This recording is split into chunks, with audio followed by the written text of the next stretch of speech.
Hello aspirants, welcome to GL SSC Tamil. நான் தான் கோகுல்.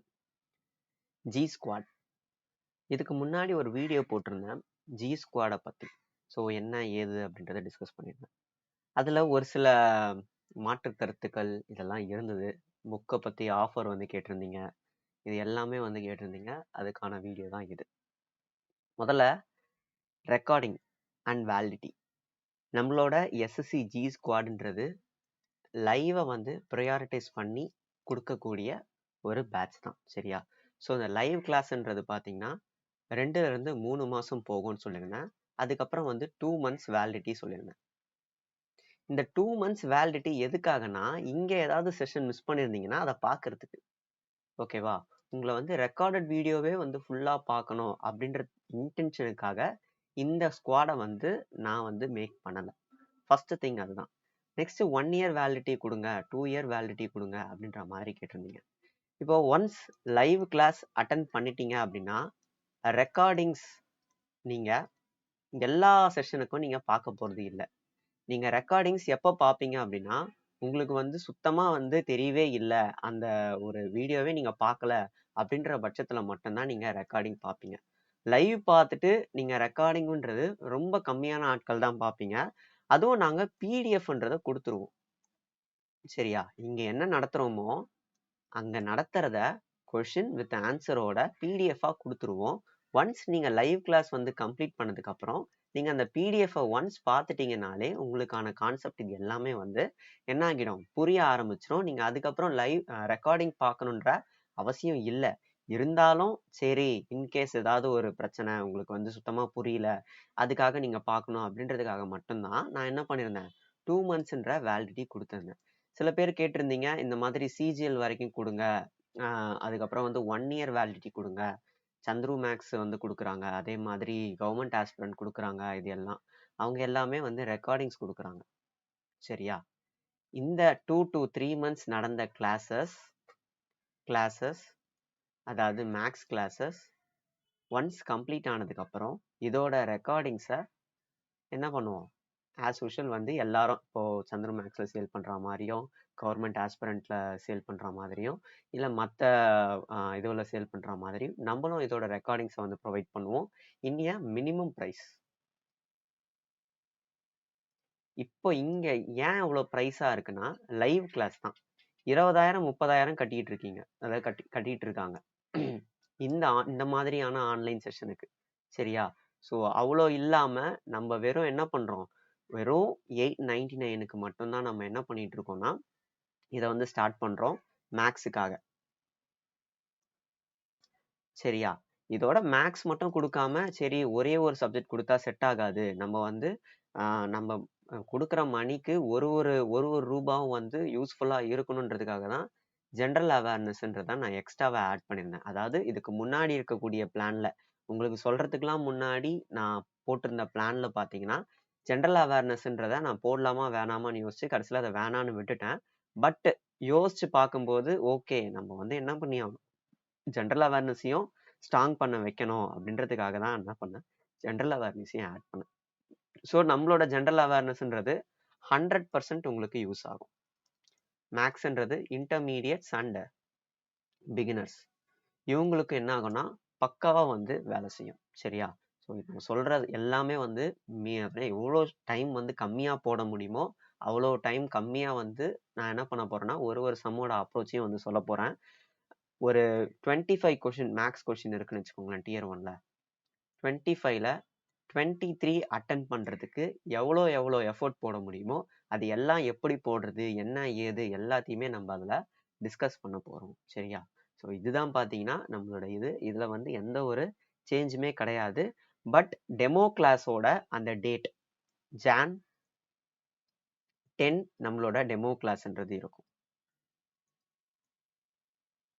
நீங்கள் சொன்னதில் அது கண்டிப்பாக வந்து சேஞ்ச் பண்ணி ஆகணும். எனக்கே அது ரொம்ப அன்ஃபேராக இருந்தது. ஒரு டெமோ பார்க்காம எப்படி அதை கிளாஸ் வந்து நம்பி வந்து பே பண்ணுவாங்க, கரெக்டாக? ஸோ அது நான் எந்த மைண்ட் செட்டில் போட்டேனே தெரில, அதை நான் போட்டுட்டேன். அதை நான் வந்து மிஸ்டேக்குன்னு நான் உணர்ந்து நான் அதை என்ன பண்ணிக்கிறேன்னா மாற்றிக்கிறேன், சரியா?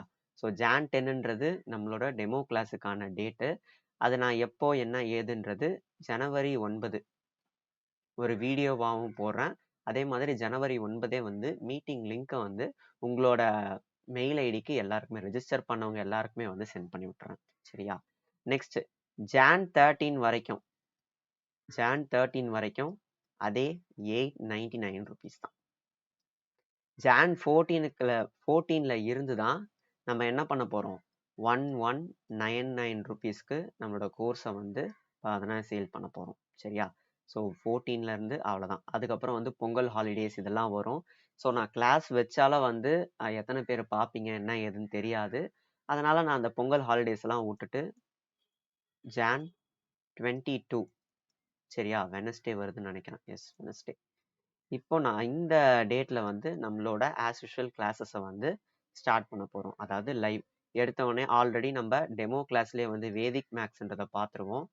வேதிக் மேக்ஸ் கம்ப்ளீட் பண்ணதுக்கப்புறம் நம்பர் சிஸ்டம்லேருந்து ஆரம்பித்து அப்படியே ஒரு டாப்பிக்காக வந்து போயிட்டே இருக்கும். ரைட்டா? ஸோ இதில் பார்த்தீங்கன்னா வந்து ப்ராபபிலிட்டி வருமா, கோஆர்டினேட் ஜாமெண்ட்ரி வருமா, இந்த மாதிரி கேள்விலாம் இருக்கும். கோஆர்டினேட் ஜாமெண்ட்ரி அண்ட் ப்ராபபிலிட்டி இது எல்லாமே வந்து வரும். ஆனால் இஃப் நம்மளோட கோர்ஸ் வந்து நம்ம அந்த குறிப்பிட்ட டைமுக்கு வந்து கம்ப்ளீட் பண்ண முடியல அப்படின்னா அதை நான் முடிஞ்சா ரெக்கார்டிங்காக போடுவேன். இல்லை வேண்டாம், நான் என்ன பண்ணிடுறேன்னா அதை லைவ்லேயே வந்து கொடுத்துட்றேன். ஏன்னா லைவ்ன்றதுனால தானே நம்ம எவ்வளோ ப்ரைஸ் வைக்கிறோம். ஸோ லைவாகவே நான் கொடுத்துட்றேன் உங்களுக்கான ப்ராபபிலிட்டி,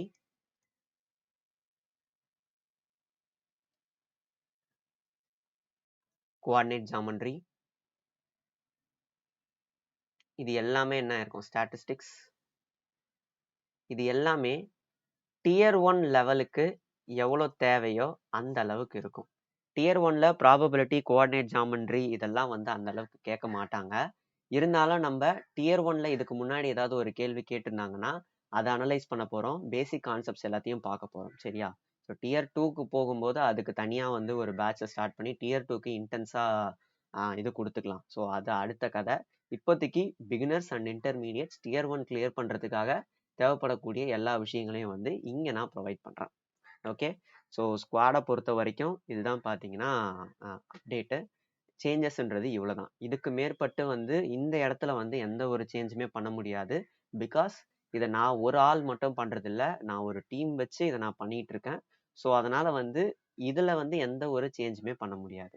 நான் ஆல்ரெடி வந்து நீங்கள் சொன்னதை வந்து நல்ல சேஞ்சஸ் எல்லாம் வந்து கொடுத்துட்டேன். அடுத்து நம்மளோட புக்கில் பார்த்தீங்கன்னா நிறைய பேர் என்ன கேட்டிருந்தீங்கன்னா டிஸ்கவுண்ட் அப்படின்ற மாதிரி கேட்டிருந்தீங்க. என்னன்னா இந்த புக்குன்றது பார்த்தீங்கன்னா எனக்கு ப்ராஃபிட்ன்றது சுத்தமாக இல்லவே இல்லை. சரியா? எனக்கு ஒரு புக்குக்கு வந்து ரொம்ப ரொம்ப மினிமமான அமௌண்ட்டுக்கு தான் ப்ராஃபிட்ன்றதே வருது. டெலிவரி அது இது எல்லாமே சேர்ந்து. ஸோ இதில் நான் டிஸ்கவுண்ட் கொடுக்கணும் அப்படின்னு பார்த்தீங்கன்னா டிஸ்கவுண்ட் கொடுத்தேன்னா எனக்கு பிரிண்டிங் காஸ்ட் எல்லாம் நானே போடுற மாதிரி இருக்கும், எல்லாமே நானே போடுற மாதிரி இருக்கும். ஆப்வியஸ்லி நீங்கள் சொல்கிறது கரெக்ட் தான். ஏன்னா அது பேர் என்ன, ஆல்ரெடி வந்து நம்ம பேட்ச் ஜாயின் பண்ணுறவங்களுக்கு ஒரு டிஸ்கவுண்ட்ன்றதை கொடுக்கலாம் அப்படின்ற மாதிரி சொல்கிறீங்க. பட் என்னால் வந்து அந்த அளவுக்கு வந்து டிஸ்கவுண்ட் கொடுக்க முடியல. ஏன்னா இது ஆல்ரெடி ரொம்ப ரொம்ப அஃபோர்டபுளான ப்ரைஸில் தான் இருக்குது. என்சிஆர்டி புக்கை நீங்கள் வாங்குறீங்கன்னா, என்சிஆர்டி சயின்ஸ் வாங்குறீங்க அப்படின்ற பட்சத்தில் 5 புக்கு, ஒரு புக்குக்கு 100 ரூபான்னு வச்சா கூட 500 ரூபாய் வருது. சரியா? நான் அந்த 5 புக்கையும் என்ன பண்ணியிருக்கேன், கண்டென்ட் வந்து நம்ம கவர்மெண்ட் எக்ஸாமுக்காக கண்டென்ட்டை கன்சைஸ் பண்ணி உங்களுக்கு புரிகிற இங்கிலீஷில் மாற்றி அதை ஒரு புக்காக கன்வெர்ட் பண்ணி அதை சாஃப்ட் காப்பியாக வந்து விற்காம ஹார்ட் காப்பியாக மாற்றி பிரிண்ட் பண்ணி ஸ்பைரல் பண்ணி உங்களுக்கு டெலிவரி கொடுக்குறேன். சரியா? இது எங்கே இருக்குது, இந்த 500 எங்கே இருக்குது, இவ்வளோ வேலைக்கு அப்புறம் வரக்கூடிய 349 rupeesன்றது எங்கே இருக்குது? சரியா? இப்போ இந்த 349 rupeesே வந்து நான் கொஞ்சம் இன்க்ரீஸ் தான் பண்ணி ஆகணும். அதாவது இந்த டெலிவரி சார்ஜை வந்து நீங்களே ப்ரொவைட் பண்ணுற மாதிரி இருக்கும். இந்த 349 rupees plus delivery charge. Delivery charge பார்த்தீங்கன்னா 60 rupees வருது. ஆக்சுவலாக 61 rupees வருது. போஸ்ட்டில் வந்து நான் அனுப்புகிறேன். அதில் பார்த்தீங்கன்னா என்னோட புக்கோட வெயிட் பார்த்தீங்கன்னா 570 grams கிட்ட இருக்கிறதுனால டெலிவரி சார்ஜ் வந்து ரொம்ப அதிகமாக போகுது. நான் வந்து கண்டென்ட், அதாவது புக்கோட சைஸை கம்மி பண்ணேன் அப்படின்னா நமக்கு வந்து அந்த ரீட் பண்ணுறதுக்கு அந்த அளவுக்கு எக்ஸ்பீரியன்ஸ் நல்லா இருக்காது. நான் ஃபாண்ட்டை 9க்கு வச்சு கூட போட முடியும். பட் அதெல்லாம் வந்து உங்களுக்கு படிக்கிறதுக்கு அந்த அளவுக்கு நல்லா இருக்காது அப்படின்ற ஒரே நோக்கத்துக்காக தான் நான் என்ன பண்ணியிருக்கேன்னா அதை எதுவுமே காம்ப்ரமைஸ் பண்ணாமல் போட்டிருக்கேன். பட் என்னதான் பண்ணாலும் என்னால் வந்து என்னோட அந்த ஒரு இதுவை வந்து மீட் பண்ண முடியலை. மினிமம் ப்ராஃபிட்டை கூட என்னால் மீட் பண்ண முடியாத ஒரு இதில் வந்து நான் என்ன பண்ணிட்டு இருக்கேன்னா இப்போ இதை சேல் பண்ணிட்டு இருக்கேன். ஸோ அதனால தான் நான் என்ன பண்ணியிருக்கேன்னா இந்த டெலிவரி சார்ஜை மட்டும் நீங்கள் பே பண்ணுற மாதிரி இதை பண்ணியிருக்கேன். இது எப்பத்துலேருந்து ஸ்டார்ட் ஆகும் இந்த மாதிரி ஒரு ப்ரைஸிங்ன்றது Jan 5க்கு அப்புறம் ஸ்டார்ட் ஆகும். அதாவது இப்போ வந்து என்ன date Jan 3யா, Jan 3, Jan 4, Jan 5 இந்த 3 நாளில் வாங்குறவங்களுக்கு 349 rupees ஒன்லி. அது மட்டும்தான். Jan 6ல இருந்து வாங்குறவங்களுக்கு 349 + 60 rupeesன்றதை நான் சார்ஜ் பண்ணுறேன். இந்த புக்குன்றது ரொம்ப பெரிய எஃபர்ட்டுக்கு அப்புறம் வந்திருக்கக்கூடிய புக்கு. ஒரு சில பேருக்கு வந்து இது ரிசீவ் ஆயிடுச்சு. ரிசீவ் ஆனவங்க இது எப்படி இருக்கு என்ன ஏதுன்றத இந்த வீடியோவோட கமெண்ட்ல சொல்லுங்க. அப்பதான் வந்து மற்றவங்களுக்கும் வந்து தெரியும். நீங்க புதுசா இதை பாக்குறீங்க அப்படின்னா இதோட சாம்பிள் வீடியோ வந்து சாம்பிள் புக் சாம்பிள் பிடிஎஃப் ஓகேவா, சாம்பிள் பிடிஎஃப் கீழே வந்து கொடுத்து வைக்கிறேன். அதை வந்து பாருங்க. ஃபார்ம்ல கொடுத்தா வந்து ஆக்சஸ் பண்ண தெரியல. அதனால வந்து நான் வந்து ஃபார்ம் அந்த பிடிஎஃப் வந்து நான் உங்களுக்கு கீழே டிஸ்கிரிப்ஷன்லேயே வந்து லிங்காக கொடுத்துறேன். நெக்ஸ்ட்டு அடுத்து நான் அட்ரஸ் பண்ண வேண்டிய விஷயம் என்னன்னா அட்ரஸ். அதுதான் வந்து அட்ரஸ் பண்ண வேண்டிய விஷயமே. ஏப்பா உங்களுக்கு என்ன ஆச்சு? ஒரு ஃபார்ம் வந்து ஃபில் பண்ணுறீங்க அப்படின்னா வந்து தெளிவாக இமெயில் ஐடி கொடுத்துருந்தேன்னா இமெயில் ஐடி போட்டு சென்ட் பண்ணலாம். அதில் ஜிமெயிலையே gmail.com இப்படின்னு போட்டுடுறீங்க. இந்த மாதிரி போட்டேன் அப்படின்னா நான் சிசி அனுப்பும்போது எனக்கு இது டிடெக்ட் ஆக மாட்டேது. சரி இதில் ஒன்று தான் மிஸ்டேக்குனா ஸ்பேஸ் விட்டு ஜிமெயில் அனுப்புறீங்க, அதாவது இமெயில் அனுப்புறீங்க. இது ஒரு இமெயில் ஐடி போடுறீங்க, இது ஒரு பிரச்சனை. அதுக்கப்புறம் அட்ரஸ்ஸு எல்லாருமே வந்து அதாவது முக்கால்வாசி பேர் என்ன பண்ணுறீங்கன்னா அந்த அளவுக்கு வந்து அக்யூரேட்டாக வந்து போட மாட்டீங்க. எனக்கு அது கொஞ்சம் கஷ்டமாக இருக்குது. ஃபார் எக்ஸாம்பிள் இப்போ மதுரை அப்படின்ட்டு இருக்குன்னு வச்சுக்கோங்களேன். மதுரை 15 இல்லை மதுரை 19, மதுரை 20ன்னு போடுறீங்க. தூத்துக்குடி அப்படின்னா அதில் வந்து வெறும் 9, 8 இந்த மாதிரி போடுறீங்க. சில பேர் என்ன பண்ணுறீங்கன்னா அட்ரஸ் இருக்கக்கூடிய இடத்துலையே மெயில் ஐடி போடுறீங்க, ஃபோன் நம்பர் போடுறீங்க. ஒரு சில பேர் வந்து ரெஜிஸ்ட்ரேஷன் ஃபார்ம் ஒரு பேர்லையும் ஒரு இமெயில்லையும்